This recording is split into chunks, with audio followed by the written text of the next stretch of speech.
He's got the whole world in his hands. Yo, what's good, my people? It's your boy, Big Chris, aka the Content Animator, and I'm here to bring you another WWE Raw review. So tonight we're reviewing WWE Raw for April 21st, 2014. So let's get into this review. Now, this is a late review. My internet's been acting like shit lately, and I'm only able to watch Raw online for right now. So shitty internet, not able to watch it, and yeah, it's all bullshit. I was maybe not going to do a Raw, but I finally found some good internet and yeah, able to watch it. So yeah, let's get into this. So Raw. So the beginning of Raw starts off. You get Daniel Bryan coming out, and Brie Bella's already in the ring chanting yes. He comes out chanting yes with Brie Bella, and you get the newlyweds both in the ring chanting yes. A beautiful picture here of just both of them doing their thing, and I'm happy for both of them, but also sad for Daniel Bryan as well. We found out today that his father passed away, so basically a bittersweet last few weeks for this dude. Getting married, winning the championship, kind of getting some recognition in the industry for right now for just the amount of work he's been putting in. And I'm just happy that his father got to see it. I don't know the dude, and I have no connection to this. I'm not sad or anything about it. I'm more the fact of just a little bit sad that it got to happen to a dude like Daniel Bryan, somebody who you can tell really is a family man and really loves the thing he does, and you can tell he really had a good upbringing, and you can tell that his father probably was a part of that. So yeah, R.I.P. to D. Bry's father, or Bryan Danielson father. So next you get, after Daniel Bryan and Brie Bella are cheering in the ring, while they're cheering in the ring, you get Stephanie McMahon, who comes down, and she basically just starts going on this whole thing of with Bryan and Bella, just talking to them and congratulating them on the wedding and stuff, and saying that even though you're having all this success, you still have something that's coming after you, and you got Kane that's going to come after you. Kane music hits, and the pyro and all that stuff happens, and she tells Bryan that he has to get Brie out of the ring or Kane's going to get her, some shit like that. And they get outside of the ring, and to the side, Brie starts screaming, and you see Kane. He starts getting at it with Daniel Bryan. They start going back and forth. Kane hits him with a tombstone pile driver on the floor, another one on the steps. They try to put him in a stretcher. He gets out, pulls him to the table. And during this whole time, you get Stephanie who's yelling, "Oh, Kane, stop! Don't do this! Stop it!" And I like the segment for what it was, but her yelling at Kane to stop. Not only was her voice irritating, just in a way of it really wasn't that great. Just hearing her, she's done way better than this, and her as doing some heel type tactic is better than her saying, "Oh, stop, don't do this." I would rather her say, what she did with Triple H, where she, yelling, get him," and stuff like that, and her not yelling into the mic would have been better too, because you heard very loudly, or if they cut down the volume on the mic or something, that would have been better, very better, a lot better. So you get Kane, who finally goes for a tombstone pile driver on top of the table, hits it, but the table doesn't break, and you just get Kane and Daniel Bryan, Dan Bryan laying on the table. It was a good several spots and some really good tombstone power drivers. It kind of sucks that the table didn't break. WWE's been having this problem with their tables not breaking, or I don't know if they wanted it to, but. And also Kane is up there in age, so I don't know if he wants to just land his knees on the table like that. But it was a good looking spot for what it was, and I think the landing on these steel steps with the tombstone was pretty. It was a lot better and it had a really good look to it. But the whole segment in itself was pretty good, and you get Kane who leaves looking on top, and I just like for a beatdown segment, PG reality era, whatever you call it. I thought it was an okay beatdown segment for what it was, and 3 tombstone power drivers was what you're going to get, and it was pretty chill. So you get Daniel Bryan and Brie Bella, who's walking out, and they're kind of sad about it. That's another picture I'm trying to find. Oh, and you get Stephanie McMahon, who was in the ring at the time, and she just says, "Oh, can you give a round of applause for Daniel Bryan's sympathy?" And the crowd starts booing her, and she's basically walking out with Daniel Bryan's titles. And I don't think she's taking them, but more along the lines of just her holding him and just pissing the fans off. I like the end of the thing of what she's saying and how she was acting and stuff like that. I like the segment together, but that was the only problem I had with her with it was her yelling. So yeah, pretty okay segment and pretty good opener. Oh, and also Michael Cole was very good here on just his whole thing of asking for help. Somebody needs to help Daniel Bryan and how he was talking here. He's usually not very good at this stuff like that, like how JR was. But I thought he put a little bit more into it, and I liked him here as for what he was doing. So next, they tell us that you're going to be able to vote on the app for who's going to face John Cena. You're either going to vote for Luke Harper, Eric Rowan, or all three members of the Wyatt family, and they're giving you the vote. I don't know how I really feel about this. You're going to vote for all three. You're not going to go see any of the one or two single guys in this match. But yeah, I think I think this vote could have been positioned better as far as it could be a triple threat match. It can be a match with Luke Harper and it's like a tables or something like that, or a match with Eric Rowan and Luke Harper and something like that. Something where people had to make a choice of whether or not this was the good thing that they wanted to see. This was kind of heavy sided of they're going to vote for the triple threat match. So next you get Bad News Barrett, who comes out, has pyro with his entrance now. So once he goes boom, you hear the pyro come off, or you see the pyro go, and then he starts cutting a promo saying, "I'm bad," about him being bad news, and he got some bad news for you, but not as bad as the thing that happened to Daniel Bryan. And he starts shitting on Sheamus, talking about this is not the time of the leprechaun or whatever. This is the time for bad news. And, I thought it was a pretty okay promo for what it was. Not his best that he's done since he's doing the bad news gimmick, but it was okay for what it was. So you get Sheamus, who comes out, and you have a number one contenders match for the IC title, and you can continue on with the tournament here. And you get a pretty good match here. Both of these guys go out, they do their thing here, and very physical between both of them. They had a lot of mixed offense here. Sheamus had a lot of good moves in here. They go all to the outside of the ring, and they get all around and stuff like that.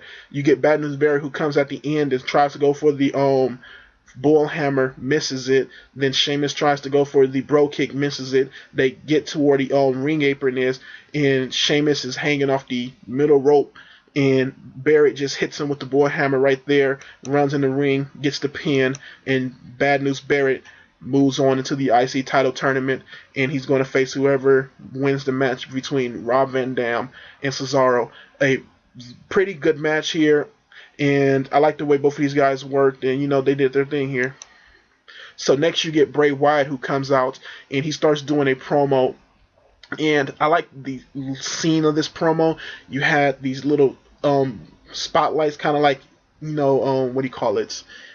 Like how you hold the flashlight under your face and just that creepy look. They had them under the other members of the Wyatt family and gave them a creepy look to them every time they pan a camera on them. But this promo was basically Bray Wyatt telling the people to vote for the triple threat, for the 3-on-1 handicap match, and basically telling Cena that people don't believe in him anymore. They're now on Bray Wyatt's side, and that more and more, people are moving to Bray Wyatt's side. So after that, he starts saying that the crowd is starting to sing his stuff, and he starts singing the whole world in his hands with the crowd. And I thought it was a pretty good promo here.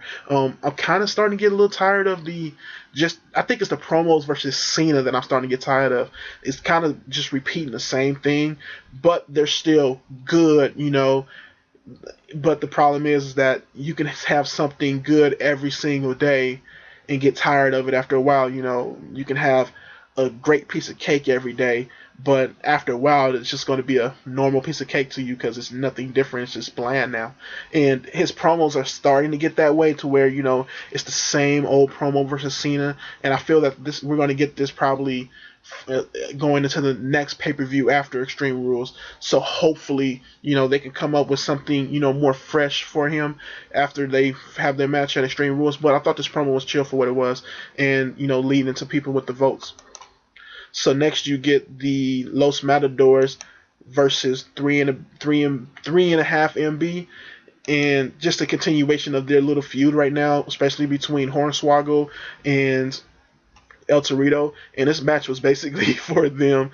I like the fact that you got Hornswoggle with 3MB now. It gives him a little character, and I think he's acting very good on the heel. If you watch the backstage pass stuff, he does a very good job of just acting with Renee and the rest of 3MB, and I think they did a pretty chill job right here. The match wasn't nothing special at all, but for what it was, I think they did an okay job here, and just showing most definitely of El Torito's moves. He's the one out of everybody in this ring, I think, probably is the best in ring guy.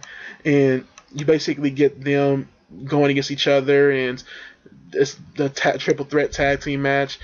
El Torito goes for his finishing move on with the help of the other Los Matador members and ends up pinning Drew McIntyre. And Hornswoggle again is pissed off about losing to Los Matadors and El Torito again. So, okay match for what it was. It's just a continuation of the story. I hope that they do something at Extreme Rules. I would like to see this be the pre-show. I think this is perfect for the pre-show match, but it was okay for what it was. Next, they talk about Hugh Jackman's going to return to Raw, and it was talking about how he had a feud with Ziggler for that one night, and being with what's the boy's name? Fuck it. Being with Ryder, looking at the dude, I can't remember his fucking name. Being with Zack Ryder for that night and how he punched Ziggler and stuff. So I'm interested to see what the friendship now is between him and Ziggler and how they're going to react with Sandow, who's supposedly going to be the foe for next week. And you're going to get Hugh Jackman, aka Wolverine, at next week's Raw. So interested in seeing that. So after that, you get Evolution, who comes out in looking spiffy in suits. You get Triple H, who starts talking about Evolution and talking them up and stuff. And he shows a promo for Evolution and just showing all of them and how they started and how they were back then and how ruthless and stuff they were, and not really showing everything going into the breakup, but showing their dominance from a very select footage from what their dominance was back then. So then you get Triple H and Randy Orton, who starts cutting promos on the Shield and saying, basically basically shitting on the Shield here and talking shit about them. Triple H was sounding like he was kind of losing his voice here, so he wasn't very great here as he would be. His gravelly, loud voice, it was just gravelly low, sound like he was losing it. So it was what it was. You also get Randy Orton and Batista, who say some similar stuff about the Shield, and you just say how dominant Evolution is against them, and Triple H goes on to proclaim that you got to adapt or perish.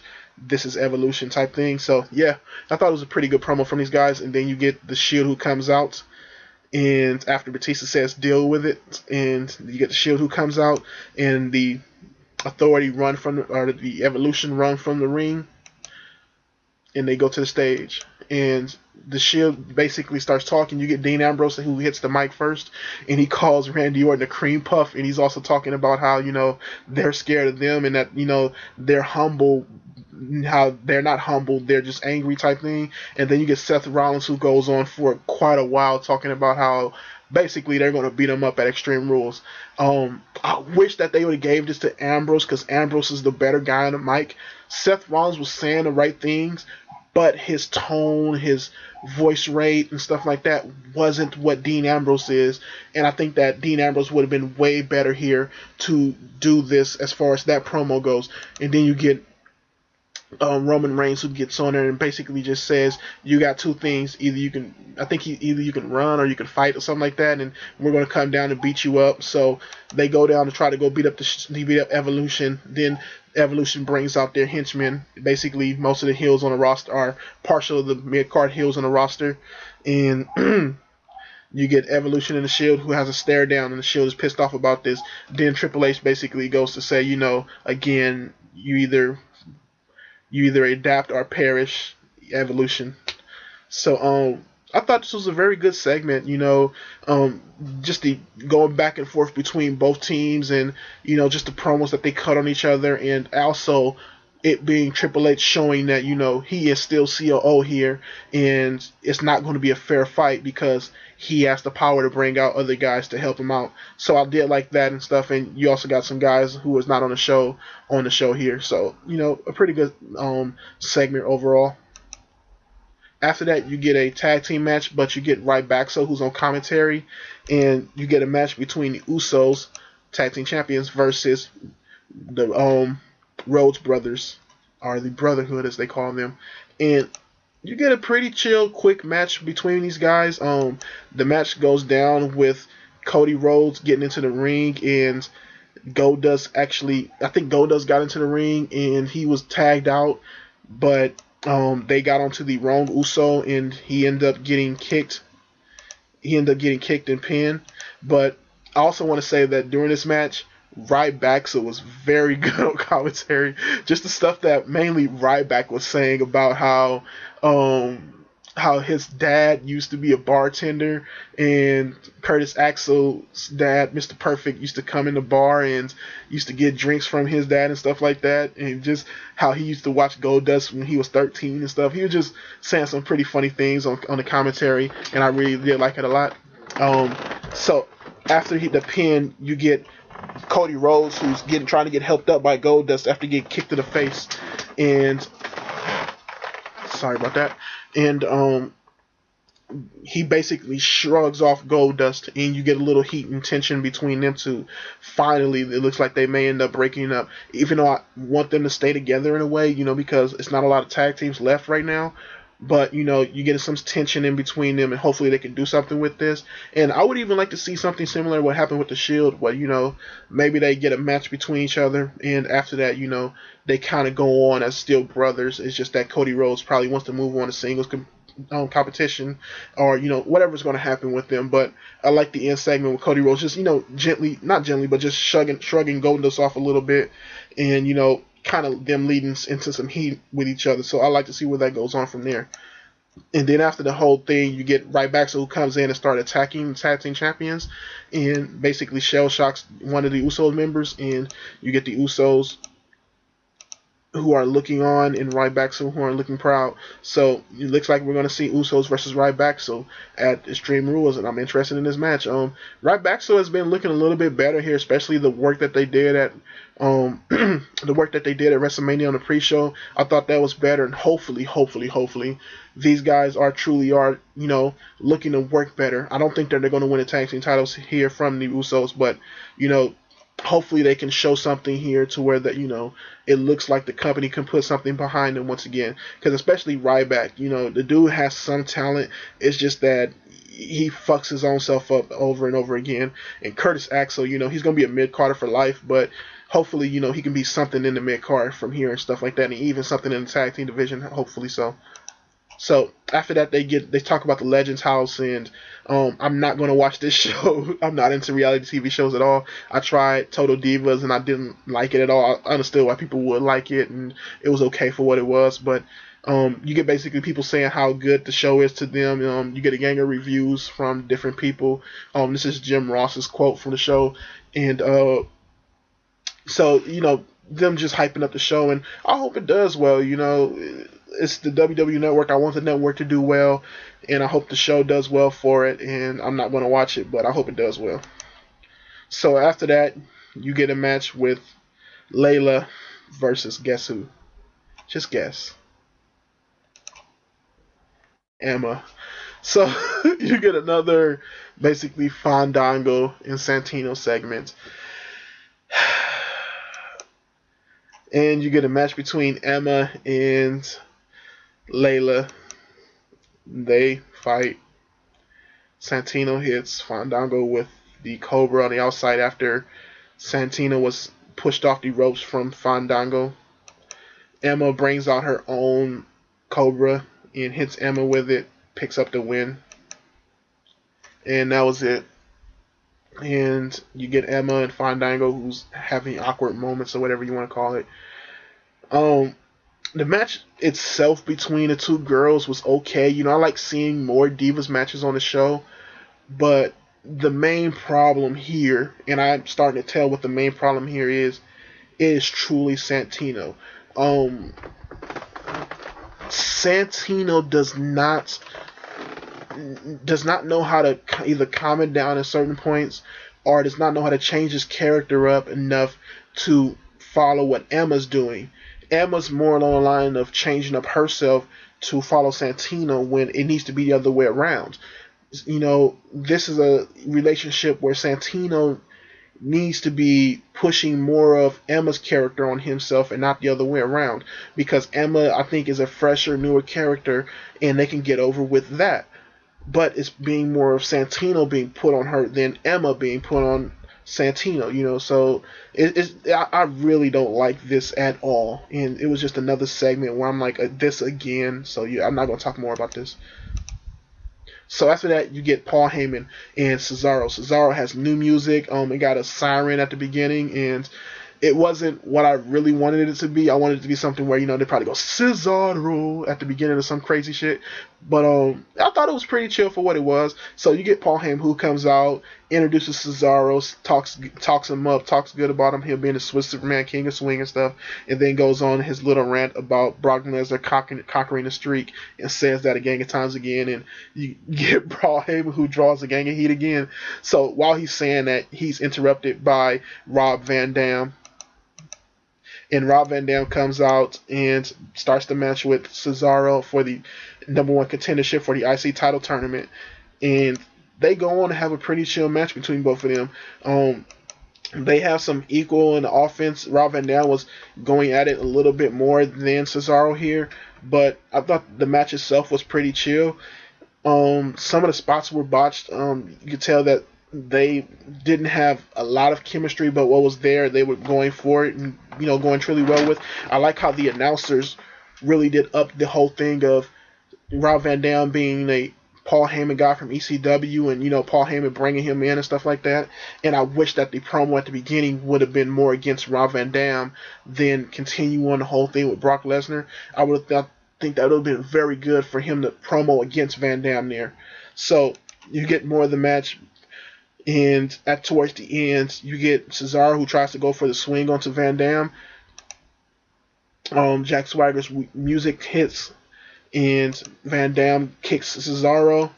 Cesaro ends up going outside to have a confrontation with Swagger.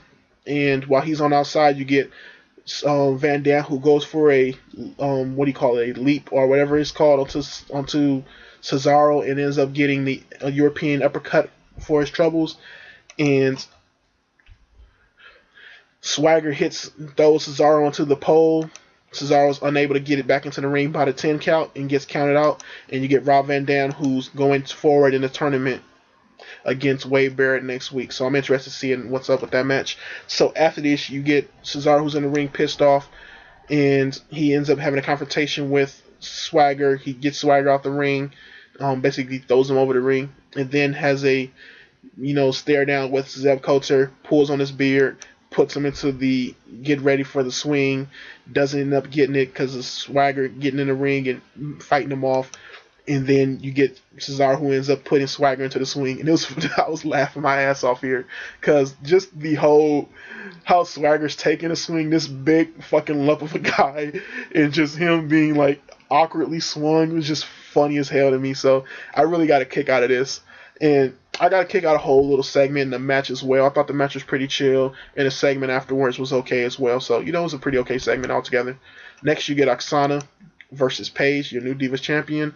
And you get a pretty chill Divas match here. Paige starts off very aggressive with a lot of knee kicks. A lot of knees to the chest and head of Oksana. And then you get Oksana, who starts getting some offense on Paige. They going back and forth for a little bit until Paige starts putting Oksana into the sleeper. And then hits her with the Scorpion Deathlock or whatever it's called. And Oksana taps. Paige wins. Next, you get Alexander Rusev, who introduced by Lana. Lana was looking very good tonight. And she had on some, I think the high heels was working, or she had on a corset or something like that. And she just, ass was out there. Legs was out there. I was like, God damn. But you get a match between Rusev and not Santi. What's the dude's name? Sin Cara. They had a pretty okay match here. Sin Cara had a lot of offense in this match, but Rusev eventually conquers and ends up putting him in the Alkalite, and Sin Cara tapping out very quickly. So Lana comes in, and just look at her, dude. by God, man. And Rusev wins. So after that, you get John Cena, who had a promo a little bit earlier tonight, basically talking about how Bray Wyatt is right. More of his fans are leaving, but people will still believe him. He will never give up, type thing. So um, and Bray Wyatt and John Cena comes out for the match, and we find out who won the vote or what type of match won the vote, and it was the triple threat match. So Bray Wyatt comes out, creepy interest and crowd loving it and everything, and they go on to have a 3-on-1 handicap match. I thought it was a pretty chill match here.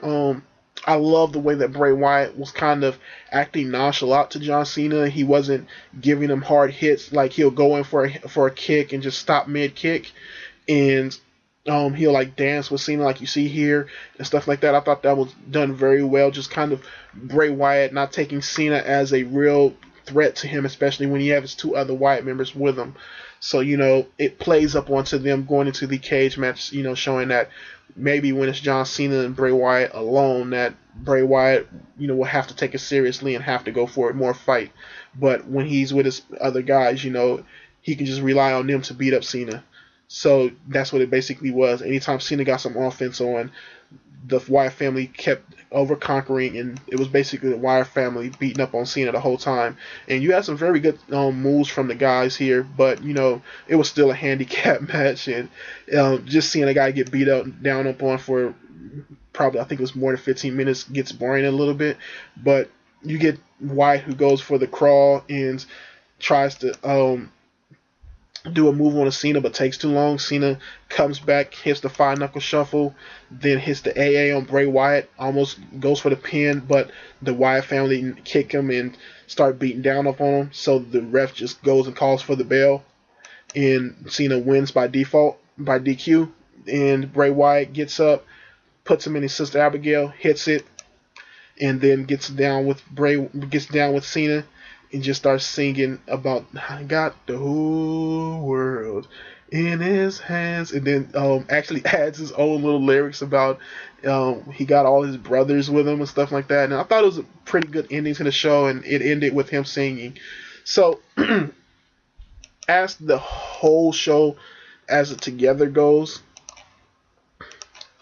I liked a lot of parts of this show. I liked the whole thing with the Wyatt family versus Cena. I thought that stuff was done pretty chill. I did really like the whole, the beginning stuff with Daniel Bryan and Kane. I thought that was okay. Stephanie part kind of fucked it up for me, but other than that, it was okay. The Evolution of Shield stuff was pretty chill, but everything on the show, was chill, was okay, but it did inevitably started having problems to it. I think tonight was a inherent showing that timing was off for a lot of these guys. Like Seth Rollins' partner promo, it was going on for too long. He wasn't getting his flow right. Stephanie and their whole thing, like the timing of guys coming out wasn't truly right. Moves were kind of being botched here and there, and it just was a whole thing of the night. But as far as the night goes, I would give it a good, like a straight B. I thought it was an okay show tonight. A little bit above average Raw for me. And, even though I was having internet problems, I didn't really get bored through this show. So, yeah, I thought it was a pretty chill show tonight. Like I said, I give it a B. You can catch me online on Facebook. Look up Christopher Wallace, you'll find me. You can find me on Twitter. My links are down below. I'm not going to put my Facebook link down below. You got to find me. But my Twitter, Tumblr, and I think I got my Blogspot and website link down below. Hit me up. Like I tell people, I'm an artist, so if you want work done for you, hit me up. Hopefully I can start getting some animation into these videos, just some fun things, playing with these videos more.